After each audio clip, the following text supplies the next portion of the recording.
بسم اللہ الرحمن الرحیم۔ آج ہم 8ویں جماعت کا دوسرا سبق پڑھنے جا رہے ہیں، اور جو دوسرا سبق ہے وہ ہے کاہلی۔ کیا ہے؟ کاہلی۔ اور یہ نثر میں کیا ہے؟ نثر کا مطلب پروز۔ اس سے پہلے والا جو سبق تھا وہ تھا پوئٹری۔ وہ تھا کیا؟ پوئٹری تھا نا، وہ شاعری میں تھا، اور نظم میں حمد کی قسم تھی وہ۔ لیکن آج ہم جو پڑھنے جا رہے ہیں یہ ہے کاہلی۔ یہ نثر کی شکل میں ہے، نثر کے طرز میں ہے، اور یہ مضمون ہے۔ یہ کیا ہے؟ مضمون ہے۔ یہ کیا ہے؟ مضمون ہے، یعنی ایسے ہے۔ اور اس کے لکھنے والے ہیں سر سید احمد خان، یعنی اس کے مصنف، اس کے مضمون نگار۔ مضمون لکھنے والے کو کیا بولتے ہیں؟ مضمون نگار۔ اس کے مضمون نگار ہیں سر سید احمد خان۔ سر سید احمد خان کے بارے میں کچھ جانتے ہیں؟ یس سر۔ شاباش۔ ایک اسکول یہ نا اسٹارٹ کیا ہے، اس کا نام یہ علی گڑھ مسلم یونیورسٹی۔ بعد میں بڑھا۔ آپ کچھ جانتے ہو سر سید کے بارے میں؟ اس سے پہلے سر سید کا نام سنا ہے؟ آپ نے سنا ہے سر سید احمد خان کا نام؟ نہیں سنا ہے کبھی؟ کچھ نہیں؟ چلیے سنیے آپ۔ سر سید احمد خان ایک بہت بڑے رہنما، بہت بڑے قائد، بہت بڑے ادیب، اور بہت بڑے تعلیم یافتہ، ماہر تعلیم، اور انہوں نے سب سے پہلے مسلم قوم کا درد سمجھا، اس طور پر کہ مسلمان قوم تعلیم کے سلسلے میں، خاص کر جو نیا تعلیمی سلسلہ شروع ہوا تھا، سائنس اور ٹیکنالوجی کے میدان میں بہت پیچھے تھے، بلکہ کچھ بھی نہیں تھی مسلم قوم ہندوستان میں۔ تو انہوں نے اس کا بیڑا اٹھایا، اور انہوں نے اپنی قوم کو، یعنی مسلم قوم کو نئی تعلیم سے آراستہ کرنے کے لیے، اور ان میں بیداری پیدا کرنے کے لیے، ان کو اویئرنیس دینے کے لیے بہت بڑا قدم اٹھایا، جس قدم کو کسی نے نہیں اٹھایا تھا اس سے پہلے۔ اور انہوں نے خاص طور پر سائنس اور ٹیکنالوجی اور نئی تعلیم، انگریزی تعلیم کو حاصل کرنے، اور اس کے اوپر محنت و مشقت کرنے، اور اس کے اوپر مسلمانوں کو اس کی طرف جو ہے راغب کرنے کی بھرپور کوشش کی۔ اور اس کے بدلے میں اسے بہت ناروا سلوک کیا گیا اس کے ساتھ۔ اسے جو ہے کافر تک کہا گیا، اس کے اوپر کفر کے فتوے لگے، اور اس کو کافر تک کہا گیا۔ اس کو جو ہے یہ کہا گیا کہ انگریزوں کا آلہ کار تک کہا گیا اس کو۔ لیکن اس نے کسی کا جواب دے بغیر اپنے کام سے کام رکھا، اور مسلم امت کے لیے، مسلم قوم کے لیے ہندوستان میں تعلیمی بیداری کو، تعلیمی نظام کو آگے بڑھانے میں اپنا بھرپور تعاون دیتے رہے۔ اور اس کے لیے انہوں نے سب سے پہلے ایک سائنٹیفک سوسائٹی بنائی۔ کیا بنائی؟ Scientific society.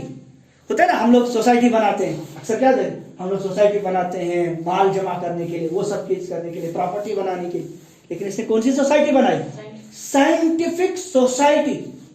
اس کا مقصد کیا تھا کہ جو بھی بڑے بڑے ماہر تعلیم تھے ان کو بلاتے تھے، اور وہاں پہ انگریزی کے اندر یا سائنس اور ٹیکنالوجی کی جو بھی کتابیں ہیں ان کو اردو میں ترجمہ کیا، اس کے اوپر غور و فکر کرنا، کس طرح ہم اپنے قوم میں بیداری لائیں۔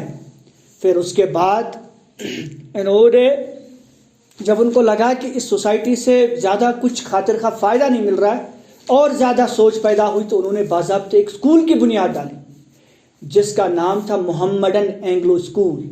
کیا نام تھا؟ Mohammedan Anglo school.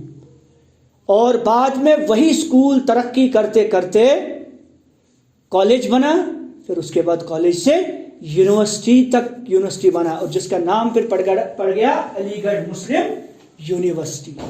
علی گڑھ یونیورسٹی جس کا نام پڑا۔ اور اس علی گڑھ مسلم یونیورسٹی سے ہی بڑے بڑے اساتذہ، بڑے بڑے ماہر تعلیم، بڑے بڑے سائنٹسٹ، اور خاص کر مسلم قوم کو تعلیم یافتہ بنانے میں بڑا اہم رول ادا کیا۔ اتنا ہی نہیں، سر سید کے اوپر سر سید کا ایک بہت بڑا جو کارنامہ ہے وہ ہے اردو زبان کو ایک علمی اور سائنٹیفک زبان بنانا، ذریعہ تعلیم بنانا۔ سر سید سے پہلے اردو زبان ایک عام شاعری کی زبان تھی، داستانوں کی زبان تھی، ٹھیک ہے۔ سر سید سے پہلے کیا تھی؟ یہ فکشن تھا، مطلب یہی خوابہ خیالوں کی زبان، جس میں بس یہی شعر و شاعری ہوتی تھی، غزلیں ہوتی تھی، بس اور کچھ نہیں۔ اصل جو دنیا سے ریلیٹڈ، یعنی حقیقت پہ مبنی، ریئلٹی سے مبنی کچھ نہیں تھا، بس خیالوں کی دنیا میں رہتے تھے، بس یہی داستانیں ہوتی تھی، خیالوں کی دنیا ہوتی تھی۔ لیکن سر سید وہ پہلی شخصیت ہے جنہوں نے اردو زبان کو اس سطح تک پہنچایا کہ اس کو علم کی زبان بنایا، اس کو کمیونیکیشن کی زبان بنایا، اس کو ایجوکیشن میڈیم یعنی رابطہ زبان، اور اس کے بعد ذریعہ تعلیم میڈیم آف ایجوکیشن بنایا۔ آپ دیکھیں گے کہ آج سے 10-20 سال پہلے تک اردو میڈیم میں ہی تعلیم ہوتی تھی۔ آپ اپنے بڑوں سے پوچھے گا، انہوں نے اردو میڈیم سے ہی پڑھا ہے۔ صرف انگریزی ایک کتاب انگریزی میں ہوتی تھی، باقی سب اردو میں ہی ہوتا تھا۔ ریاضی، میتھمیٹکس کو ریاضی، حساب، جیومیٹری، ٹھیک ہے، سب اردو میں، جغرافی اردو میں، ہسٹری اردو میں، تاریخ اور سائنس اردو میں۔ میڈیم جو تھا نا وہ، جیسے آپ آج دیکھیں نا انگریزی میں فارمولاز لکھی ہوئی ہوتی ہے، ڈیفینیشن لکھی ہوئی ہوتی ہے، کوشچن آنسر انگلش میں ہوتے ہیں، وہ پہلے اردو میں ہی ہوتا تھا سب کچھ۔ تو اس سطح تک اس زبان کو کس نے لایا؟ سر سید احمد خان اور اس کے رفقا۔ یہی وجہ ہے کہ جب ہم 5 پلرز کہتے ہیں اردو زبان کے 5 پلرز، اس میں سب سے پہلا نام، ان کو کہتے ہیں عناصر خمسہ۔ کیا کہتے ہیں اردو میں؟ عناصر خمسہ، یعنی اردو زبان کے 5 پلرز، جس کو ہم انگلش میں کہہ سکتے ہیں، ان میں سب سے پہلا نام آتا ہے سر سید کا، سر سید احمد خان، پہلا نام۔ ٹھیک ہے بیٹا، تو مجھے لگتا ہے اتنا تعارف ہم نے کرایا، اس کا کافی ہے۔ سر سید احمد خان کا انہی کا لکھا ہوا مضمون ہے۔